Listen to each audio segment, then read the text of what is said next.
মংলার coast guard আমাদের ওখানে দক্ষিণাঞ্চলে দুইটা অপারেশন হচ্ছে, যে অপারেশন সুন্দরবন প্রোটেকশন, এই আমি নামটা আমার ঠিক স্মরণ নেই, আর একটা হচ্ছে যে অপারেশন সুন্দরবন শিল্ড নামে কি একটা, দুইটা আমি অপারেশনগুলোর নাম ভুলে গেছি, দুইটা অপারেশন করা হচ্ছে।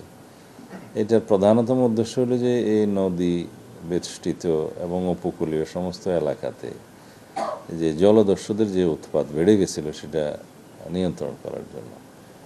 এখানে অতীতে কয়েকবার তাদেরকে আত্মসমর্পণের সুযোগ দেওয়া হয়েছিল বিগত বেশ কয়েক বছর আগে, তারা যেন স্বাভাবিক জীবনে ফেরত আসে, তাদেরকে ক্ষমা প্রদর্শন করা হয়েছিল।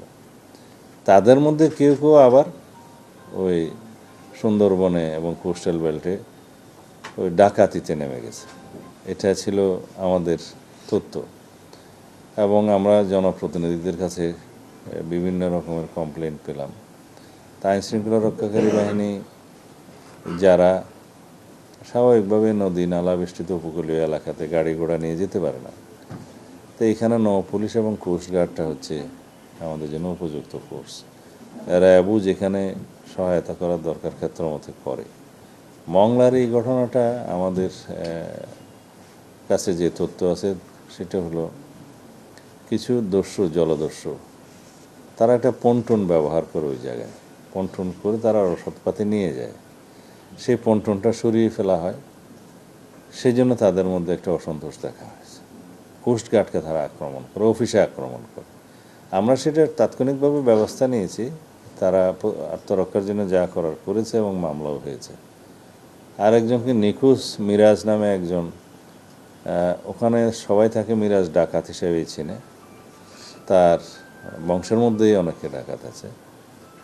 তা আমি এইভাবে বলা হয়তো ঠিক হচ্ছে না, বিকজ ওখানকার যে তথ্য সেই অনুসারে আমি বলছি। তাদের মধ্যে আবার পারস্পরিক দ্বন্দ্বও আছে, বিভিন্ন গ্রুপ আছে জলদস্যুদের মধ্যে। সেখানে একজন নিখোঁজ হয়েছে শোনা যায়, কিন্তু সেই দায়িত্ব কোস্টগার্ডের উপরে চাপিয়ে তারা সেটাও একটা আক্রমণ করার চেষ্টা করেছে। সেটা আমরা আমাদের আইনানুগভাবে as per procedure, standard operating procedure অনুসারে আমরা করেছি। তো এই ঘটনাগুলো হয়তো পত্রপত্রিকায় অন্যভাবে ভিন্নভাবে হয়তো এসছে, কিন্তু প্রকৃত ঘটনা হচ্ছে ওই এলাকায় আইনশৃঙ্খলা পরিস্থিতি নিয়ন্ত্রণের জন্য এবং জলদস্যুতা বন্ধ করার জন্য কোস্টগার্ডকে আমরা নির্দেশ দিয়েছি এবং কোস্টগার্ড তার আইন অনুসারে যাচ্ছে। এখন পরিস্থিতি ইনশাআল্লাহ আগের চেয়ে অনেক উন্নত।